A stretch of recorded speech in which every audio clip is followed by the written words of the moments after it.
Bien, je vous remercie.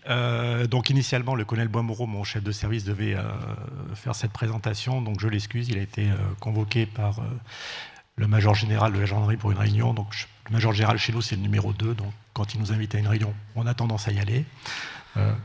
C'est toujours mieux pour lui pour la suite de sa carrière. Voilà. Donc je le remplace au pied levé. Je l'ai pris hier soir à 18h30. Vous nous excuserez quelques petit trou d'air dans la présentation que j'espère en courte. Donc, je suis lieutenant-colonel Emmanuel Gaudry, donc je suis le chef de la division du renseignement, un service qui n'est pas très loin, qui est à peu près à 300 mètres à vol d'oiseau d'ici. C'est le service central de renseignement criminel.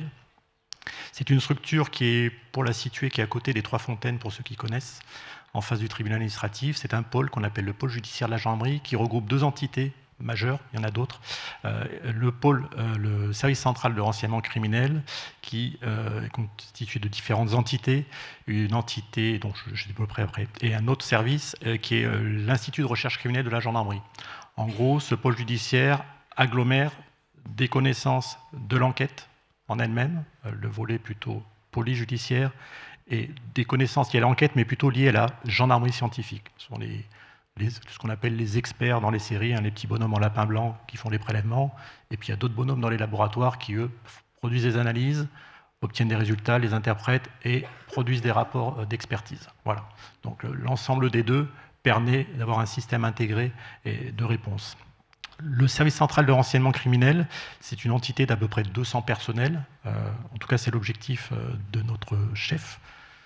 Objectif, si on atteint les 200 à la fin de l'année, il nous paye le champagne, donc on fait tout pour recruter, bien évidemment, ça motive. C'est un service qui est divisé, qui est reparti en divisions. Donc la division du renseignement, donc celle que je dirige, une division des fichiers, des bases de connaissances. Une enquête s'appuie sur des bases de connaissances, sur une sorte de patrimonialisation du savoir et des données. L'enquêteur, sans ce vécu, cette historique, il peut difficilement travailler. Il va s'appuyer sur, par exemple, les fichiers des personnes recherchées, les fichiers des véhicules volés ou des objets volés. Il va s'appuyer, par exemple, sur le fichier automatisé des empreintes digitales. Voilà, il s'appuie sur différentes bases de connaissances. C'est le système de la comparaison. J'ai des données, je la compare à d'autres. J'ai un individu, je vois est-ce qu'il est inscrit, par exemple, dans un fichier d'antécédent judiciaire ou pas. Voilà. Il a besoin de cet historique pour pouvoir avancer dans ses investigations. Pourquoi? Parce que il faut connaître la criminalité, il faut savoir à qui on a affaire pour pouvoir avancer dans les investigations. À ces fichiers-là sont agrégés également ce qu'on appelle des bases de connaissances. Des bases de connaissances, ce sont d'autres formes de fichiers, mais qui sont plutôt liées à des thématiques. Parmi ces thématiques, on va aborder celles qui sont quand même en lien avec celles d'aujourd'hui, dans tout ce qui est criminalité organisée, l'économie financière, l'économie souterraine, pardon, mais aussi la cybercriminalité et d'autres sur la délinquance itinérante. La délinquance financière, bien évidemment, c'est un gros pan de la criminalité, puisque la finalité de nos clients, entre guillemets, n'est pas de se lever le matin et d'être méchant et d'embêter les gens, mais c'est surtout de faire de l'argent. On parle surtout d'entreprises criminelles.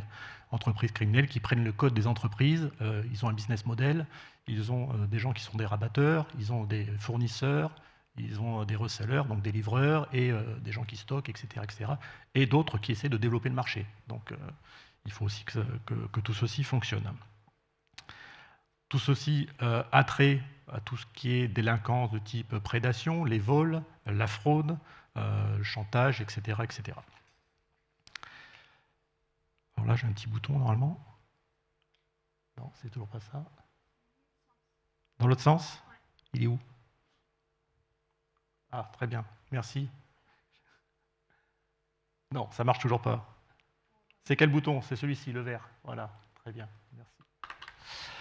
On parle de criminalité organisée, mais de quoi parle-t-on?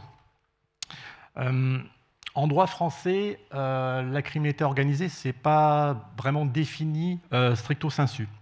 On va retrouver dans l'article 450-1 du Code pénal, je passe sous le contrôle du juriste, du Code pénal, tout ce qui a trait à l'association de malfaiteurs. On va également retrouver tout ce qui est notion de bande organisée dans un autre article du Code pénal, qui est le 132-71. Et on va surtout avoir cette définition dans l'article 2 de la Convention de Palerme qui a eu lieu en 2000, en hommage à l'assassinat du juge Falcon notamment. C'est l'ensemble des infractions qui sont commises par un groupe structuré pour en retirer un avantage financier ou matériel d'une gravité telle qu'elles sont passibles d'une peine d'emprisonnement d'au moins 4 ans. Donc j'ai tiré une note qu'on a produite récemment. Le but est de commettre une ou plusieurs infractions graves ou infractions existant depuis un certain temps. Ces gens agissent de concert pour en tirer directement ou indirectement un avantage financier ou matériel. Europol a une définition qui est beaucoup plus large. Donc, Europol, c'est un organisme de coopération policière européen. On connaît plus Interpol, qui est un organisme de coopération policière internationale. On a le pendant européen. Donc, eux, ils établissent 11 critères pour définir ou caractériser la criminalité organisée. Je ne vais pas vous citer les 11. On est en phase postprandiale, donc on va s'arrêter là. Par contre, ils en retiennent 6 et 3 en particulier. Donc, on parle de criminalité organisée dès lors qu'on a la collaboration de plus de 2 personnes, dont les membres sont suspectés d'avoir commis des infractions pénales graves et agissant pour le profit, bien évidemment, et le pouvoir accessoirement, mais des fois le pouvoir aide à avoir plus de profit. Donc c'est un peu le principe d'emprise sur les territoires, notamment en termes de trafic de stupéfiants.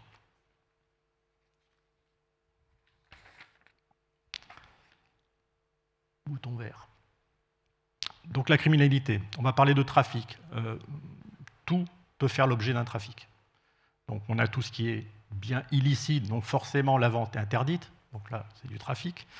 On a des biens licites dont la vente est contrôlée, on peut parler des médicaments par exemple, ou des biens licites fortement taxés, donc fortement taxés, ça génère de la fraude, les cigarettes par exemple. Quand on a du produit qui est taxé à hauteur de 70-80%, je ne sais plus, forcément, il y a moyen de frauder pour pouvoir contourner la réglementation. Donc, outre l'aspect criminogène, il y a aussi tout ce qui est perte en termes de finances publiques qui est à prendre en compte également, puisque c'est de l'argent en moins pour l'État. Donc, ce sont des criminels, mais qui aussi créent du préjudice, qui est un préjudice en termes d'économie pour l'État. Je vais m'arrêter un petit peu sur par exemple, le trafic de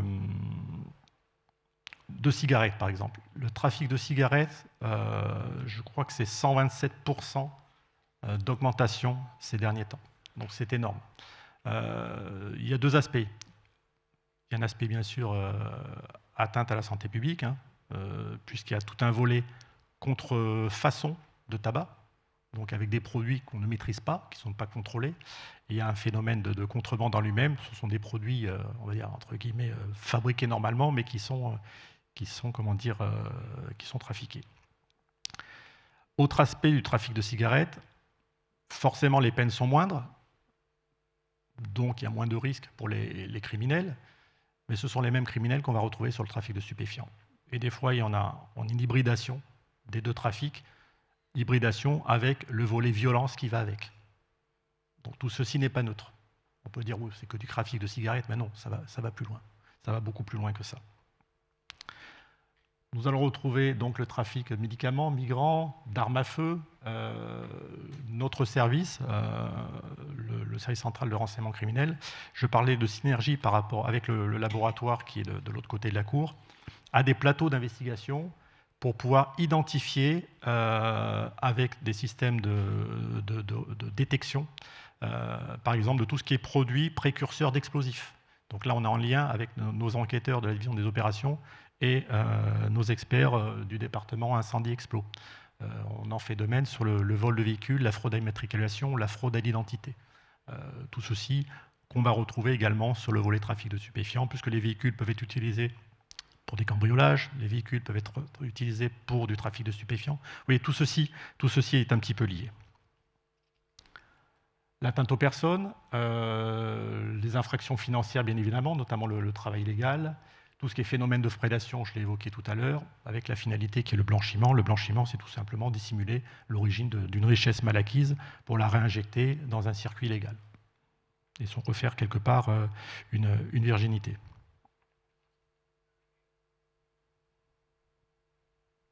Juste quelques chiffres sur le trafic de stupéfiants. Vous voyez, on est à peu près à 3 000 milliards en France. La cybercriminalité, c'est 8 000, beaucoup plus. Les cyberattaques concernent 53% des entreprises. Donc on voit quand même le volet cyber est très prégnant. Et quand on regarde les fraudes stoppées, la CPAM, on est qu'à 466 millions. Donc on est quand même sur un ratio plutôt défavorable.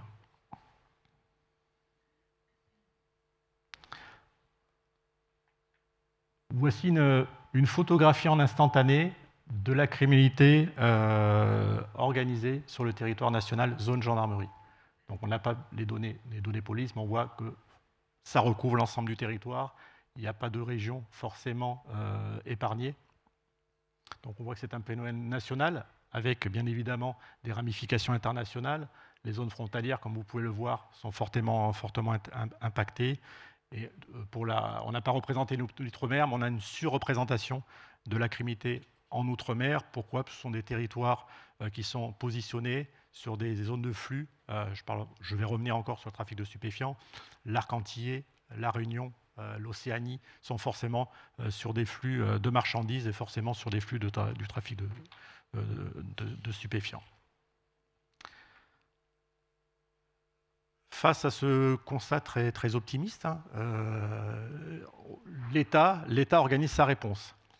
L'État organise sa réponse de différentes manières. Tout d'abord en renforçant des capacités d'investigation des unités opérationnelles. Donc il y a différentes structures qui ont été mises en place depuis quelques années. Il y a des juridictions interrégionales spécialisées qui vont travailler sur différents types d'infractions, tout ce qui est lié à la criminalité organisée, les stupes, le proxénétisme, la traite des êtres humains, tout ce qui est fait en bande organisée, tout ce qui est lié à l'économie souterraine et tout ce qui est lié à la cybercriminalité.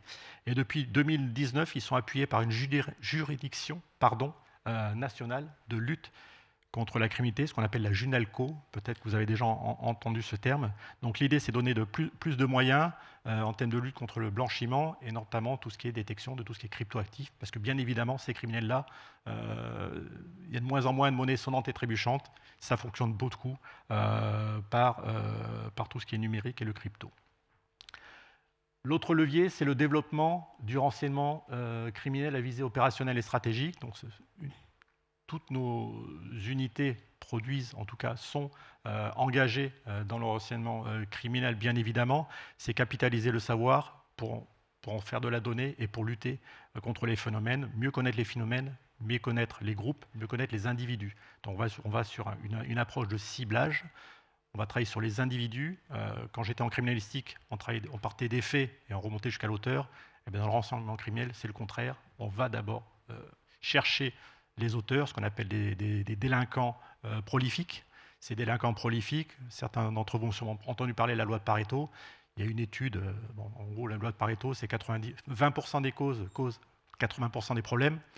Une étude de 72 sur une cohorte de 10 000 étudiants a montré que je crois que c'était 6% des étudiants génèrent 52% des problèmes, bon, sur le même principe. On a des individus prolifiques. Une étude suisse récente a montré que 6% de ces individus prolifiques, de ces criminels, génèrent 60% des faits criminels. Donc si on les cible directement, on va résoudre plus de faits que si on s'attaque aux faits et on remonte ensuite à l'individu. En tout cas, c'est le paradigme qu'on suit actuellement. Donc, augmentation des moyens et des méthodes. Je parle de capitalisation du savoir. On a énormément de données. Donc, l'enjeu, c'est de traiter ces données de masse. Et pour cela, l'IA va nous aider forcément à traiter ces données de masse. On a une population hétérogène de captation du savoir. Nos gendarmes du terrain, nos enquêteurs, qui vont faire remonter cette information-là, une masse d'informations qu'il va falloir capitaliser. Et l'IA va pouvoir nous aider, en tout cas on le souhaite là-dessus. Deux exemples très concrets, on n'est pas sur la grande criminalité. Mon service travaille sur les atteintes aux élus. Il y a 2 ans, ça a été un phénomène qui a fait énormément couler le langue dans les médias. Nous travaillons en lien avec une centre d'analyse de lutte contre les atteintes aux élus et on produit toutes les semaines un état de ces atteintes aux élus. C'est des dizaines et des dizaines de messages, en tout cas de remontées d'informations à collecter et analyser chaque jour. L'IA va nous permettre de gagner du temps. Autre cas, tout ce qui est fait atteinte au monde agricole. Donc ça peut paraître comme ça quelque chose de pas très sexy, pas très important. Le monde agricole génère des opportunités criminelles. Juste pour vous donner des exemples, le vol de carburant, Le vol de GPS agricole, un GPS agricole, c'est plusieurs milliers d'euros, je ne veux pas donner des idées, hein. Ça peut aller de 8 à 15 000 euros, je crois.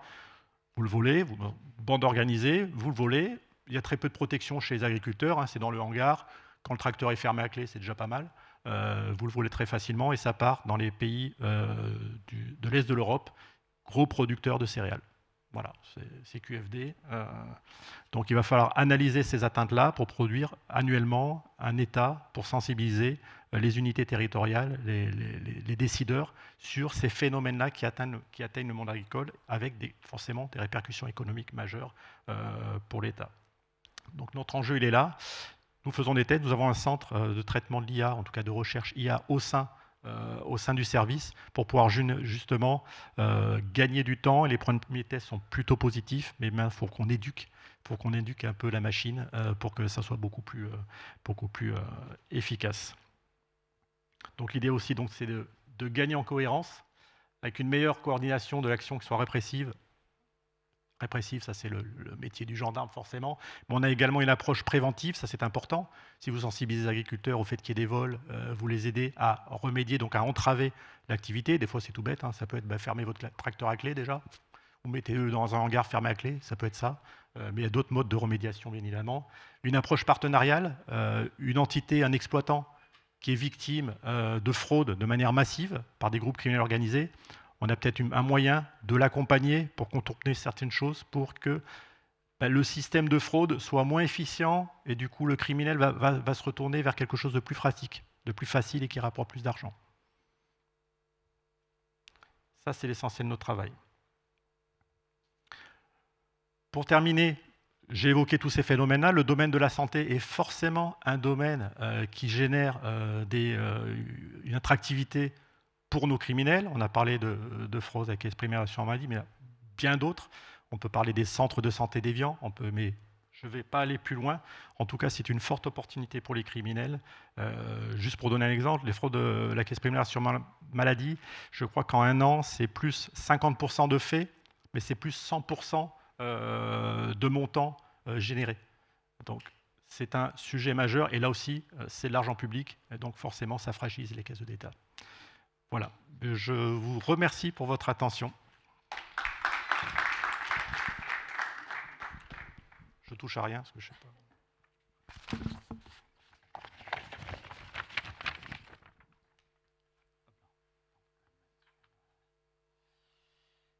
Merci.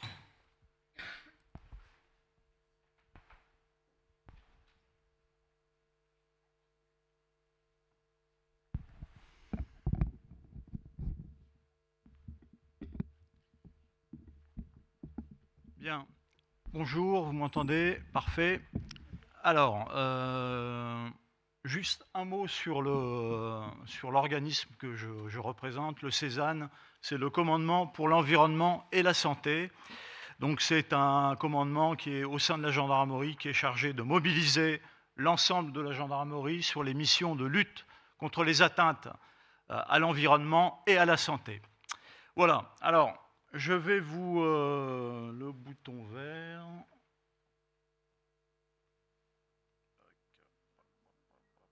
Voilà. Alors, je vais vous brosser un rapide tableau de quelques menaces qui pèsent sur le secteur de la santé. Je vais aborder 4 points. Le pillage des données de santé, le développement de l'exercice illégal de la médecine, la vente de médicaments illégaux, le détournement des médicaments de la chaîne légale, et je ferai un bref retour sur le trafic des passes sanitaires, pour rappeler une sympathique époque. Voilà, alors le pillage des données de santé. Les données personnelles constituent une cible privilégiée des cybercriminels. Elles se vendent sur le darknet et servent ensuite de point de départ à des opérations d'escroquerie. Le secteur de santé brasse des données personnelles qui sont très riches, dont certaines ont une durée de vie particulièrement élevée, type état civil, numéro de sécurité sociale, etc. Contrairement aux données bancaires ou aux identifiants de connexion. Donc, le secteur de santé constitue une cible de choix. Au cours des dernières années, ce secteur a été victime de plusieurs attaques massives. Alors moi, on peut se souvenir en mars 2021 d'un vol de données personnelles de 500 000 patients sur le réseau informatique de deux laboratoires d'analyse médicale de l'Ouest. En mars 2022, le piratage de quelques 510 000 comptes Amélie, donc l'assurance maladie. En février 2024, cette année, le piratage de 33 millions de dossiers dans les réseaux informatiques de 2 entreprises gestionnaires du système de tiers payants. Alors, les dossiers médicaux volés sont difficiles à identifier et permettent aux cybercriminels de les utiliser pendant de longues périodes sans être détectés. Les risques, c'est l'utilisation de ces données pour des opérations d'hameçonnage, des messages qui feraient par exemple état d'un remboursement de santé bloqué, donnant votre numéro de sécurité sociale ou parlant de votre mutuelle, et qui vous inciteraient à cliquer sur un lien et à entrer d'autres données comme un numéro de carte bancaire, de carte de crédit. C'est l'exploitation la plus probable des données qui ont été volées. Ça peut également servir pour de l'ingénierie sociale, en vue d'escroqueries un peu plus sophistiquées et plus lourdes en général. Et également pour du vol d'identité, donc ça peut déboucher sur l'ouverture de comptes bancaires et la souscription d'emprunts, ce qui peut avoir évidemment des conséquences assez graves pour les victimes. Alors, l'exercice illégal de la médecine. Cette deuxième menace qui peut être évoquée, c'est celle du développement grâce à Internet donc, et aux réseaux sociaux, de l'exercice illégal de la médecine. La pratique illégale de la médecine n'a pas attendu Internet pour exister, mais comme toujours, Internet a un effet démultiplicateur. Alors, bon, comme on est un peu tenu par le temps, je vais sauter sur le premier domaine, qui est un peu plus anecdotique. Mais on va parler de la pénétration, en revanche, la pénétration de certaines plateformes de médecine en ligne par des escrocs ou des charlatans. Des individus qui profitent du manque de sécurisation des sites de médecine en ligne et qui réussissent à s'inscrire comme médecins praticiens. On peut citer le cas d'un jeune de 21 ans qui avait utilisé les identifiants de 2 professionnels de santé pour se créer un compte sur une plateforme de télémédecine. Il a ainsi pu donner 132 consultations et suivre 110 patients sur plusieurs semaines. Il a aussi fait des ordonnances, évidemment. Il y a eu de très nombreux cas de ce type. On peut également citer notamment de faux psychiatres inscrits sur une plateforme particulièrement célèbre. Voilà, alors c'est au-delà du caractère anecdotique de ces faits, ça pose quand même de sérieuses questions sur la fiabilité et la sécurisation de ce type de plateforme. On peut imaginer la qualité et la sensibilité des informations que de faux médecins habiles sont susceptibles de recueillir au cours d'une consultation et des possibilités d'utilisation de telles informations dans le cadre d'escroqueries, de chantage, voire d'espionnage économique. Autre domaine de l'exercice illégal de la médecine, ce sont les sites vendant de faux arrêts maladie. Il suffit de quelques minutes pour obtenir sur Internet un faux arrêt maladie. On remplit un questionnaire basique, on peut choisir la maladie présumée ainsi que le nombre de jours d'absence. On procède ensuite au paiement. Le certificat est adressé par courriel dans les minutes qui suivent. Le prix est environ estimé en ce moment de 20 € à peu près. Pour les entreprises, la fraude est quasiment impossible à détecter. L'assurance maladie a déjà déposé plainte contre de nombreux sites de ce type pour exercice illégal de la médecine. On estime environ à 5 millions d'euros le coût pour l'assurance maladie, mais on pense aussi que c'est une évaluation assez basse. Voilà, alors passons maintenant à la question des médicaments.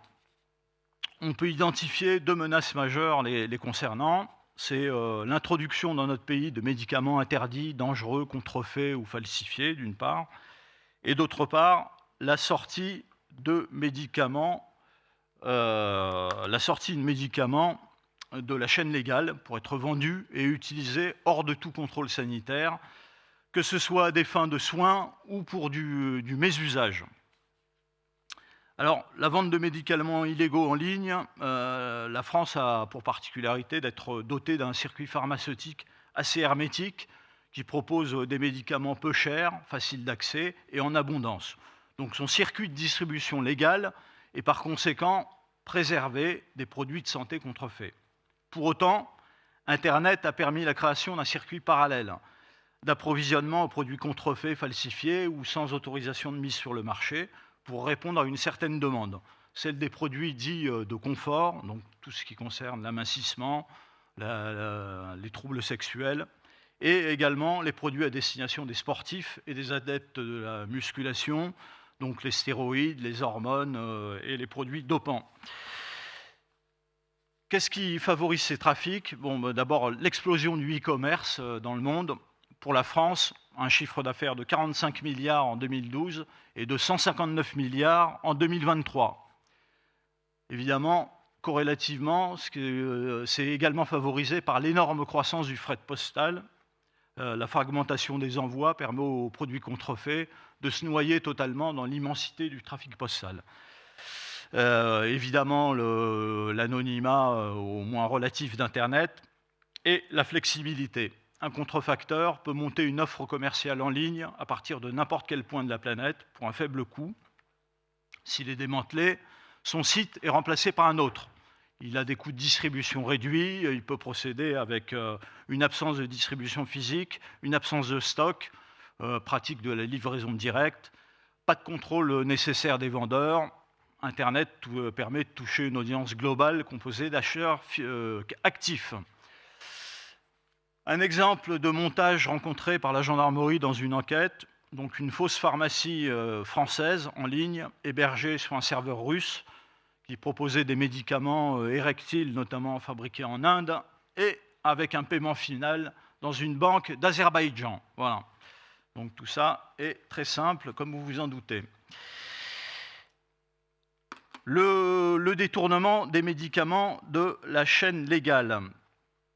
Alors, on peut deux modalités. Hein. Les personnes, d'abord, les personnes qui souhaitent simplement mésuser de médicaments pour leurs effets, qu'ils soient psychotropes ou amincissants, sans prendre le risque d'utiliser des contrefaçons inefficaces ou dangereuses et qui vont donc recourir à de fausses ordonnances vendues via les réseaux sociaux.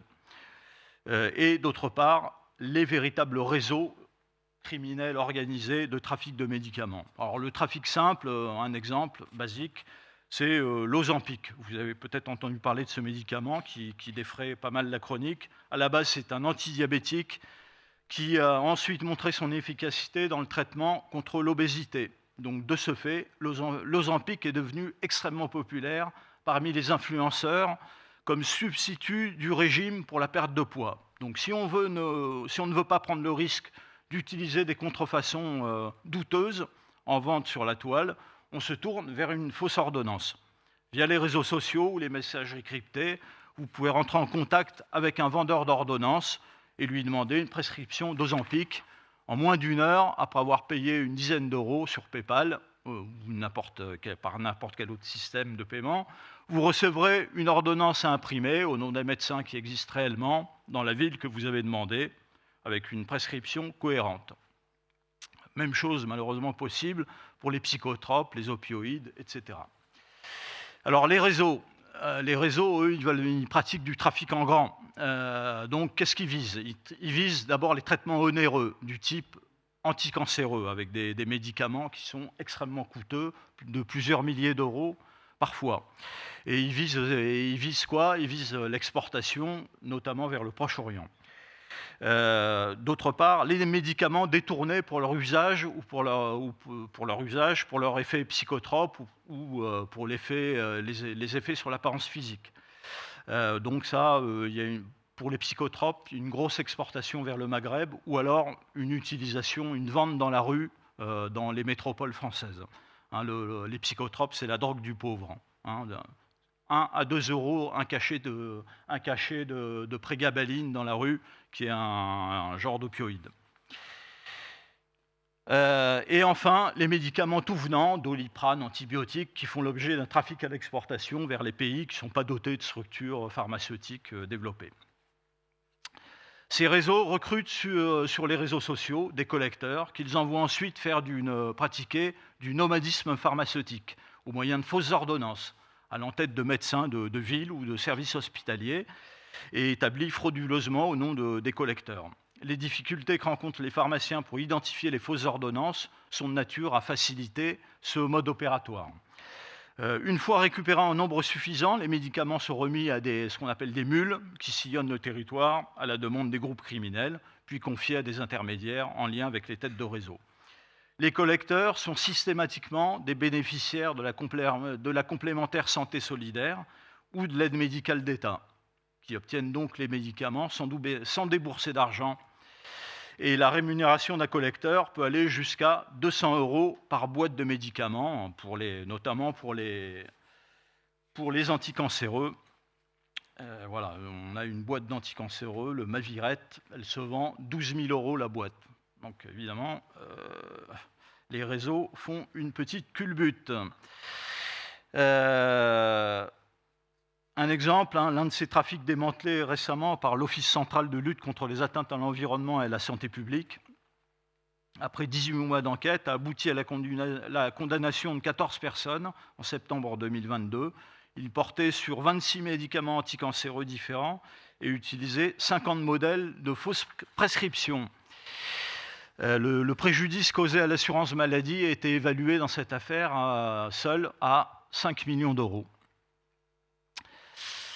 Si la consommation de médicaments illégaux, donc des contrefaçons, constitue une menace de santé publique, le trafic massif de médicaments détournés de la chaîne légale constitue, lui, une vraie menace sécuritaire, puisqu'il peut être à l'origine de tensions graves, voire de pénuries pour certains médicaments.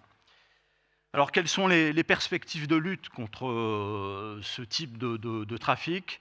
Plusieurs applications sur téléphone ont été développées en s'appuyant sur de l'IA et sont à disposition des pharmaciens, dont certains commencent à s'équiper. L'assurance maladie vient également de déployer une solution, mais qui est un peu plus lourde, qui a été testée en Île-de-France, donc de bases de données, des fausses ordonnances avec de l'IA derrière aussi. Et enfin, un point qui devrait peut-être permettre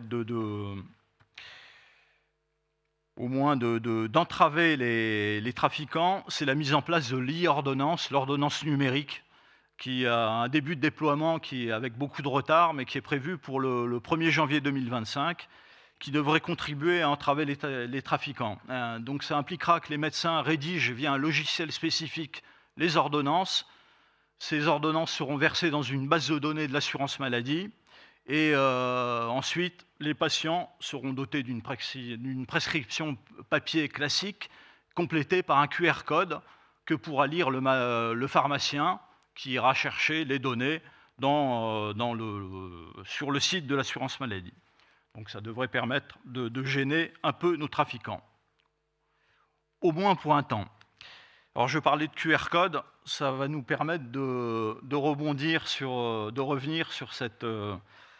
la délicieuse période du Covid et d'évoquer le cas du pass sanitaire. Donc le pass sanitaire, c'est un bel exemple de dispositif de grande ampleur, mis en place dans l'urgence, mais pour lequel le volet sécurité n'a sans doute pas été pris en compte tout à fait à sa juste mesure. Il a pu être piraté très rapidement, au bout de quelques semaines, peut-être quelques jours, par des individus qui étaient moyennement doués. Ce n'étaient pas des hackers de haut niveau, c'était des individus moyennement doués. Comment ça se passait? L'ouverture d'une session de vaccination, d'abord les passes sanitaires étaient produits sur le portail vaccination de l'assurance maladie. L'ouverture d'une session de vaccination de 2 fois 2 heures sur ce portail se faisait par les professionnels de santé sur la base de l'inscription d'un code identifiant individuel, donc le code ICPS. Un point à noter, c'est que ce code ICPS était accessible en source ouverte pour n'importe qui. Ensuite, le professionnel de santé recevait une validation sur son téléphone portable de contact. C'est tout. Donc il suffisait ensuite de remplir sur le portail le numéro de sécurité sociale du vacciné, des dates cohérentes, les données de type vaccin, les données sur le type du vaccin et sur le numéro de lot étaient proposées par menu déroulant. Et ensuite, on générait le QR code, le fameux QR code du pass sanitaire. Donc ça a été instauré le 31 mai 2021 et ça a été arrêté le 1er août 2022. Donc, entre-temps, évidemment, de très nombreux faux passes sanitaires ont été mis en circulation. Les failles de sécurité étaient béantes. Alors, une méthode parmi d'autres, les pirates pouvaient se connecter en utilisant l'identifiant professionnel d'un professionnel de santé, donc accessible en source ouverte, en misant sur leur relative inattention pour valider l'ouverture d'une session. Donc un cas concret, tiré d'une audition, une pharmacienne, seule titulaire d'un numéro ICPS dans son officine, reçoit une demande d'authentification sur son téléphone, à un moment où sa pharmacie est ouverte, mais où elle-même est absente. Pensant qu'il s'agit d'une ouverture de session par un de ses employés, elle valide la demande d'authentification. Elle offre ainsi au pirate une session de 4 heures au cours de laquelle il a pu produire 76 faux passes sanitaires. Voilà. Un mode opératoire un peu plus complexe, un peu plus subtil. Certains faussaires, pour travailler en grand, ne voulaient pas dépendre de l'inattention d'un médecin ou d'un pharmacien. En cherchant de l'information ouverte, ils ont pu découvrir sans difficulté que le portail de vaccination allait chercher, pour l'envoi de l'authentification, le numéro de téléphone de contact communiqué par le professionnel de santé à son ordre professionnel. Donc, on a le cas d'un binôme de faussaires qui a piraté les sites des ordres professionnels pour modifier sur ce site-là les numéros de téléphone des professionnels dont il voulait utiliser le code. Ce qui faisait qu'il rentrait le code du professionnel de santé et il recevait la demande de validation sur le téléphone, leur propre téléphone, enfin, ou un téléphone en TOC prévu à cet effet. Voilà. Donc cette petite équipe, pareil, ce n'était pas des pirates, des hackers de haut niveau ou quoi que ce soit. On doit à cette équipe plus de 60 000 faux passes sanitaires. Alors, je ne sais pas si vous vous souvenez, mais ça se vendait quand même 300 € le faux pass sanitaire. Et les gendarmes ont pu saisir chez eux donc une Tesla, 290 000 €, dont 95 000 € en crypto actifs.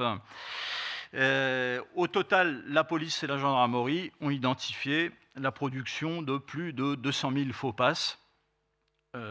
Mais on suppose que ce n'est qu'un pourcentage de l'ordre de 10 à 20% du total des faux passes qui ont circulé. Voilà.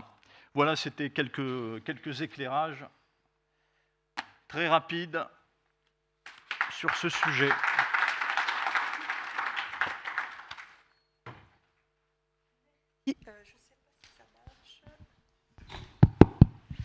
Merci beaucoup, mon général ou général, je ne sais pas comment on le dit. Jana, voilà, général, voilà. C'est très intéressant avec les cas concrets. Je vais même poser une question après les collègues, avec un cas concret qui m'a touchée directement, mais je ne vais pas donner trop de détails sur ce cas concret, juste poser la question. Du coup, on a une question du public. Bonjour, merci beaucoup. J'ai une petite question sur comment se positionne la France comparée aux autres pays développés sur tous les trafics et la fraude des médicaments. J'ai un titre d'exemple, par exemple, avec la FDA aussi aux États-Unis, qui n'a pas du tout le même système de validation des médicaments, où la drogue est beaucoup plus facile, on va dire, à réaliser et à diffuser de manière de trafic. Je voulais savoir, la France, comparé aux États-Unis, c'est un autre modèle, mais comparé aux autres pays limitrophes, est-ce qu'il y a des échanges aussi au niveau tant de la santé, mais tant aussi au niveau de la police sur le contrôle qui doit être opéré sur l'ensemble des médicaments et des chaînes de distribution des faux médicaments? Merci. Alors, au niveau européen, c'est à peu près, on retrouve à peu près les mêmes difficultés dans toute l'Europe. Bon, la fraude sur les médicaments est quand même réprimée est assez fortement réprimé. On est sur des peines qui vont entre 3... Alors, assez fortement réprimé, mais beaucoup moins que le trafic de stupéfiants. Voilà, alors que c'est particulièrement lucratif. Donc les peines vont au maximum jusqu'à 7 ans d'emprisonnement, alors que pour le trafic de stupéfiants, vous avez des peines criminelles qui dépassent la dizaine d'années. On peut monter jusqu'à une quinzaine d'années de réclusion criminelle. Donc en fait, le phénomène du trafic de médicaments et de médicaments psychotropes notamment, et pas encore tout à fait dans le viseur, fait pas partie des priorités absolues, mais ça commence à monter en puissance, vu que, comme je vous l'ai dit, les psychotropes qui circulent beaucoup dans la rue actuellement et génèrent beaucoup de phénomènes de violence. On a beaucoup de faits de violence de rue qui sont provoqués par des individus non pas consommateurs de drogue classiques, parce qu'ils n'ont pas les moyens, mais consommateurs de psychotropes ou d'analgésiques, etc. Et voilà, donc ça, le phénomène commence à rentrer dans les écrans radars, et nous, personnellement, enfin, notre commandement, on s'y intéresse tout particulièrement, et on est en train de prendre énormément de contacts avec la chaîne pharmaceutique dans son ensemble, pour essayer de... Parce que bon, il y a d'autres méthodes de trafic de médicaments. Il y a aussi des vols de masse dans les entrepôts des grossistes répartiteurs ou des dépositaires, etc. Donc il y a beaucoup de déperditions entre le moment où le médicament est produit et le moment où le médicament arrive en officine et peut éventuellement être distribué à des gens porteurs de fausses ordonnances. Il y a aussi de la fuite sur le côté. Voilà. Merci. Il y a une autre question, notre collègue Linda. Et ce qui implique d'ailleurs un besoin de traçabilité des médicaments. Et il y a toute une problématique de traçabilité des boîtes, traçabilité des lots, etc. Ce qui n'est pas encore tout à fait le cas. Bonjour. Alors, si la traçabilité n'est pas encore à jour, ma question n'est peut-être pas judicieuse. Qu'en est-il de l'intelligence artificielle et de son usage pour limiter cette cybercriminalité et peut-être même prévoir ce genre d'attaque aussi important? Alors, je vous confesse, moi je ne suis pas un spécialiste de la cybercriminalité, je suis plutôt un généraliste et en ce moment donc centré sur les questions d'environnement et de santé publique.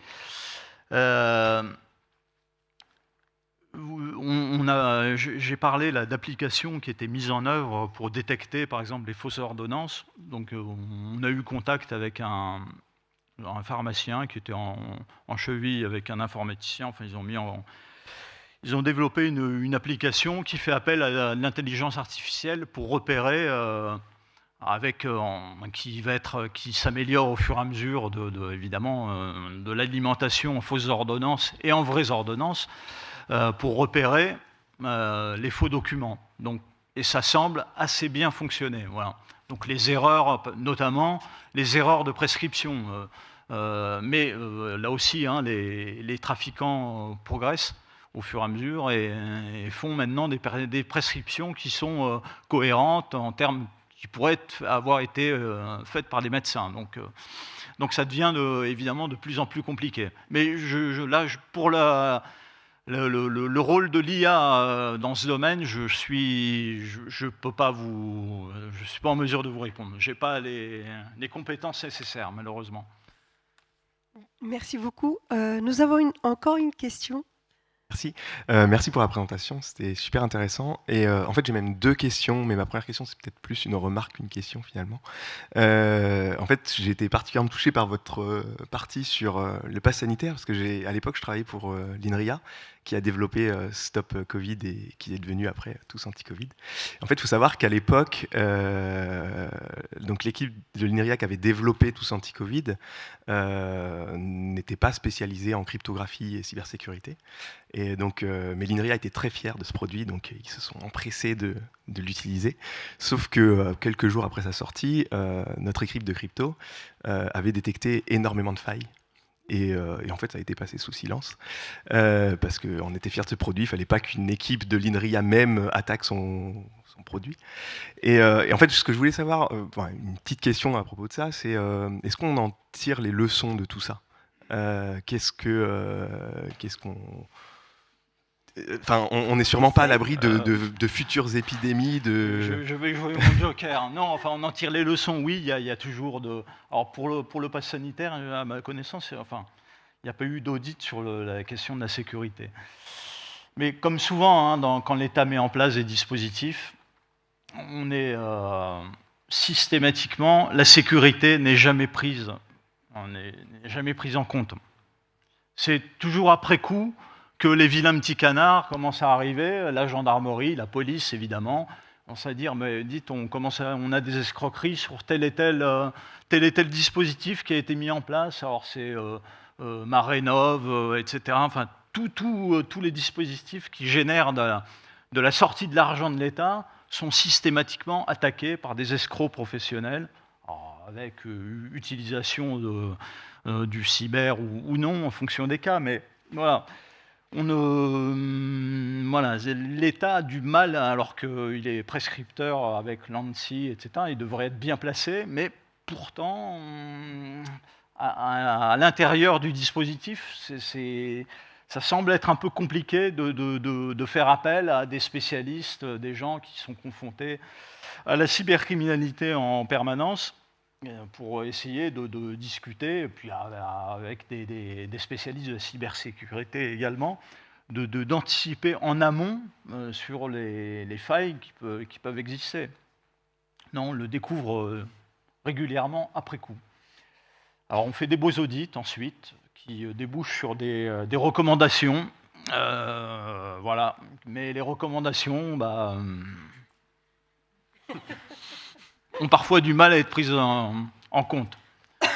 Et j'avais une autre question qui est très différente. Dans votre travail d'investigation, d'enquête pour retrouver les cybercriminels, est-ce que vous n'êtes pas entravé par la loi du renseignement de 2015 ? Est-ce que vous êtes soumis à cette loi et est-ce qu'elle vous empêche de faire correctement votre travail ou est-ce que pas du tout ? Alors là, pareil, comme je ne travaille pas dans le domaine de la cybercriminalité, je peux pas vous répondre. Je n'ai pas la connaissance des entraves que connaissent mes camarades qui sont au commandement cyber de la gendarmerie. C'est dommage qu'ils ne soient pas venus d'ailleurs, ils auraient pu utilement compléter notre propos. Mais bon. C'est prévu pour une autre camp. Là, c'est la première. Merci beaucoup. Peut-être une dernière question de notre cher public en ligne. On n'a pas de questions. J'aurais une dernière question vraiment. Et là, clairement, je vais poser à Monsieur, Général Janin et Madame Sontag. Je ne sais pas, est-ce que c'est une question de loi, voilà. Vous avez évoqué tout à l'heure le cas de vente illégale d'Ozempic. Oui. Pour des gens, voilà, parce que la mode, ça permet de maigrir, etc. Tout le monde en achète et c'est pas cher quand c'est du trafic, voilà. Ok, la loi punit le consommateur peut-être ou le fournisseur, mais quid du scénario où le médecin il sait que ce patient, il achète l'Ozempic pour des raisons voilà, qui n'ont rien à voir avec ni diabète, ni mais c'est juste pour maigrir, alors qu'il connaît les effets négatifs, etc. Est-ce que il y a quand même, voilà, là c'est hors éthique, mais est-ce que quand même la loi punit un peu? Et là, je profite aussi de la présence de notre médecin, même si c'est, je suis sûre, ça n'a rien à voir avec l'Ozempic, mais... Oui, enfin, là, normalement, alors je n'ai pas forcément l'infraction en tête, je réfléchis, mais oui, un médecin n'a pas le droit de prescrire, par exemple, des opioïdes pour quelqu'un qui n'en a pas besoin. Voilà. S'il les utilise pour comme pour une consommation de stupéfiants. Bah, c'est la même chose pour l'Ozempic. L'Ozempic, c'est fait pour traiter le diabète. C'est fait en France, je ne sais pas si c'est encore autorisé en France pour traiter l'obésité. Il me semble pas. Ça s'est arrêté. C'est pas encore acté, ça c'est aux États-Unis. Aux États-Unis, voilà, c'est passé. Mais si on vous prescrit de l'Ozempic comme à titre de régime amaigrissant, je pense que le médecin, déjà, vis-à-vis de l'ordre des médecins, il peut avoir des explications à fournir. Et il doit y avoir je pense qu'on doit pouvoir trouver une infraction judiciaire, oui, dans ce domaine. Ouais. Ok, j'attends le type d'infraction en tout cas. Non mais en général, mais c'est important. En tout cas, c'est très très intéressant, surtout que moi personnellement, il y a pas mal de cas réels et concrets que j'étais pas au courant que la loi, voilà, pénalise. En tout cas, merci beaucoup. Ce qu'on va faire, c'est que je vais appeler Monsieur Alexandre, qui est là, et Monsieur Jean Houillon, c'est la dernière photo, donc c'est important, qui était aussi à l'initiative de cette dynamique. Monsieur Alexandre, c'est notre directeur général, pour une avant-dernière photo de la journée de la conférence. Pratiquement, c'est fini. Et